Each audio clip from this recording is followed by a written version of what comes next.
हिंदू धर्म में मकर संक्रांति पर्व का विशेष महत्व है। इस दिन गंगा और अन्य पवित्र नदियों में स्नान करने से पुण्यकारी फलों की प्राप्ति होती है। इस दिन गरीब और जरूरतमंदों को दान करने से धन धान्य में बढ़ोतरी होती है। इस बार लोगों में मकर संक्रांति की डेट को लेकर बहुत ज्यादा कंफ्यूजन है कि यह पर्व 14 जनवरी को मनाया जाएगा या 15 जनवरी को। आइए जानते हैं मकर संक्रांति की सही डेट। ज्योतिष शास्त्र के मुताबिक सूर्य का किसी भी राशि में प्रवेश करना संक्रांति कहलाता है। सूर्य की मकर राशि में प्रवेश करने को मकर संक्रांति कहते हैं। इस बार मकर संक्रांति 14 जनवरी को मनाई जाएगी और इस दिन सूर्य मकर राशि में दोपहर 3:13 पर प्रवेश करेंगे। मकर संक्रांति के दिन पुण्यकाल में स्नान, दान और ध्यान करना सबसे सर्वश्रेष्ठ माना गया है। आइए अब आपको बताते हैं इस साल 2026 की मकर संक्रांति के दिन पुण्यकाल और महापुण्यकाल क्या रहने वाला है। मकर संक्रांति पर पुण्यकाल 14 जनवरी को दोपहर 3:13 से शुरू होने वाला है और महापुण्यकाल भी दोपहर 3:13 से शुरू होकर शाम 4:58 तक रहेगा। इस दिन गंगा स्नान सुबह 9:03 से लेकर सुबह 10:48 तक रहने वाला है। भारत के विभिन्न हिस्सों में यह पर्व अलग अलग नामों और परंपराओं के साथ मनाया जाता है, जैसे तमिलनाडु में पोंगल, पंजाब में लोहड़ी, गुजरात में उत्तरायण और उत्तर भारत में खिचड़ी या मकर संक्रांति आदि। हिंदू धर्म में मकर संक्रांति के दिन गंगा नदी समेत अन्य पवित्र नदियों, तीर्थों, कुओं और सरोवरों में स्नान का विशेष महत्व है। ऊनी वस्त्र, दुशारा, कंबल, जूते, धार्मिक ग्रंथों और पंचांग का दान करना विशेष पुण्य फलदायी माना जाता है। ये पर्व सूर्यदेव की उपासना का दिन है। मान्यता है कि इस दिन भगवान सूर्य अपने पुत्र शनि से मिलने उनके घर यानी मकर राशि में जाते हैं। ये पर्व फसल कटाई से भी जुड़ा हुआ है। खासकर भारत के ग्रामीण क्षेत्रों में इसका विशेष महत्व है।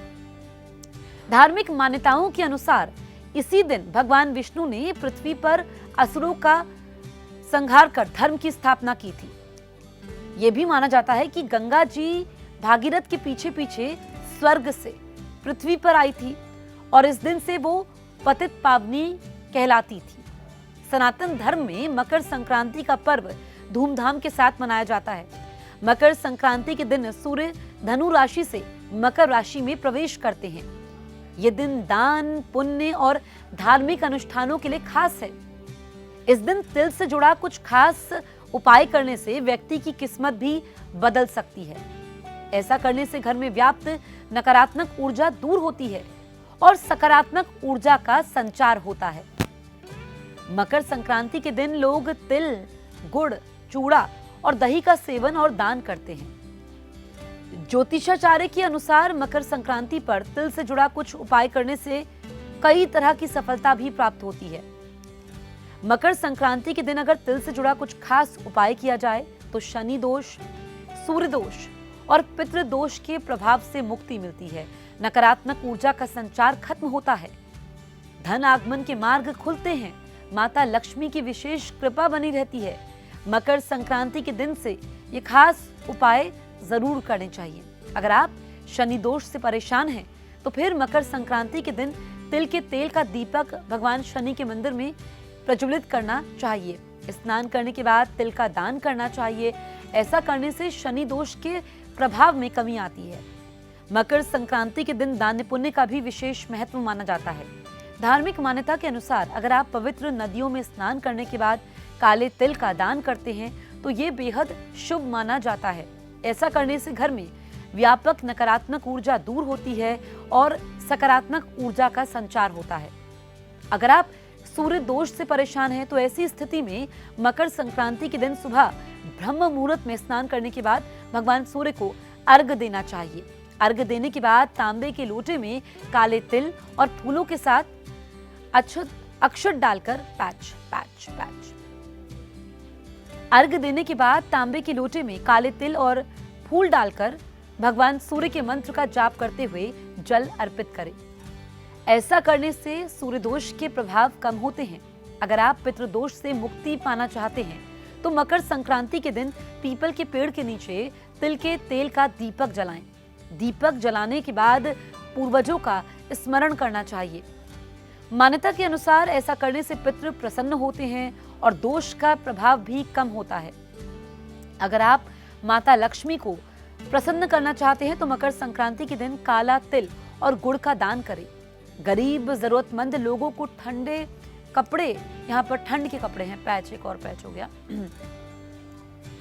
अगर आप माता लक्ष्मी को प्रसन्न करना चाहते हैं तो मकर संक्रांति के दिन काला तिल और गुड़ का दान करें। गरीब जरूरतमंद लोगों को यहाँ पर ठंड से बचने के लिए कपड़े देने चाहिए। माता लक्ष्मी का अनुसरण करना चाहिए। ऐसा करने से धन आगमन के मार्ग भी प्रशस्त होते हैं। इसे लाभ दृष्टि कहा जाता है, जिससे बनने वाला त्रिय एकादश योग अत्यंत शुभ फल देने वाला बनता है। इस बीच शनि गुरु की राशि मीन में और शुक्र मकर राशि में विराजमान रहेंगे। ऐसा संयोग लगभग 30 वर्षों बाद बन रहा है, जिसका प्रभाव कुछ राशियों के लिए भाग्य बदलने वाला साबित हो सकता है। मीन राशि वालों के लिए ये त्रिय एकादश योग बेहद खास रहने वाला है। आपको बताएं कि क्योंकि शनि स्वयं आपकी ही राशि में गोचर कर रहे हैं, ये समय जीवन में स्थिरता और परिपक्वता को लेकर आएगा। लंबे समय से जिन लोगों को करियर में संघर्ष करना पड़ रहा था, उन्हें अब मेहनत का पूरा फल मिल सकता है। नौकरी पेशा लोगों को नई जिम्मेदारियां मिलेंगी, जो आगे चलकर पदोन्नति का कारण बन सकती है। आर्थिक रूप से ये योग राहत देने वाला है। आय के नए स्रोत बन सकते हैं। पुराने अटके हुए पैसे वापस मिलने की संभावना है। मित्रों और नेटवर्क के माध्यम से लाभ होगा। मानसिक रूप से भी ये समय आपको मजबूत बनाएगा। अब हम बात करते हैं मकर राशि की। मकर राशि के जातकों के लिए ये योग व्यक्तिगत और आर्थिक स्थिति दोनों को मजबूत करने वाला है। शुक्र आपकी ही राशि में विराजमान होकर आकर्षण, मान सम्मान और सुख सुविधाओं में वृद्धि करेगा। करियर में आपकी मेहनत को पहचान मिलेगी। वरिष्ठ अधिकारी आपसे प्रभावित होंगे। व्यवसाय करने वालों के लिए ये समय विस्तार और लाभ का है। नए क्लाइंट, नए सौदे और लाभकारी साझेदारियां बन सकती है। आर्थिक तंगी से जूझ रहे लोगों को इस योग के प्रभाव से धीरे धीरे राहत मिलने लगेगी। पारिवारिक जीवन में भी संतुलन और सुख बना रहेगा। मेष राशि की हम बात करते हैं। मेष राशि वालों के लिए त्रि एकादश योग विदेश, करियर और धन से जुड़े मामलों में शुभ संकेत दे रहा है। इस बीच शुक्र आपके कर्म भाव को मजबूत करेगा, जिससे नौकरी और कार्यक्षेत्र में बड़ी सफलता मिल सकती है। प्रमोशन, नई नौकरी या प्रतिष्ठित प्रोजेक्ट मिलने के योग बन रहे हैं। शनि का प्रभाव आपको खर्चों पर नियंत्रण रखना सिखाएगा, जिससे आर्थिक स्थिति सुधरेगी। और जो लोग विदेश में काम करने या पढ़ाई की योजना बना रहे हैं, उनके लिए यह समय अनुकूल है। कुल मिलाकर ये योग मेष राशि के जीवन में लंबे समय तक चलने वाला सकारात्मक बदलाव लेकर आएगा। तो मकर संक्रांति का विशेष महत्व है। सनातन धर्म में इस दिन दान किया जाता है और सुबह ब्रह्म मुहूर्त में स्नान करने का विशेष महत्व होता है। सूर्य को अर्घ्य दिया जाता है, जल चढ़ाया जाता है और गरीबों को दान दिया जाता है।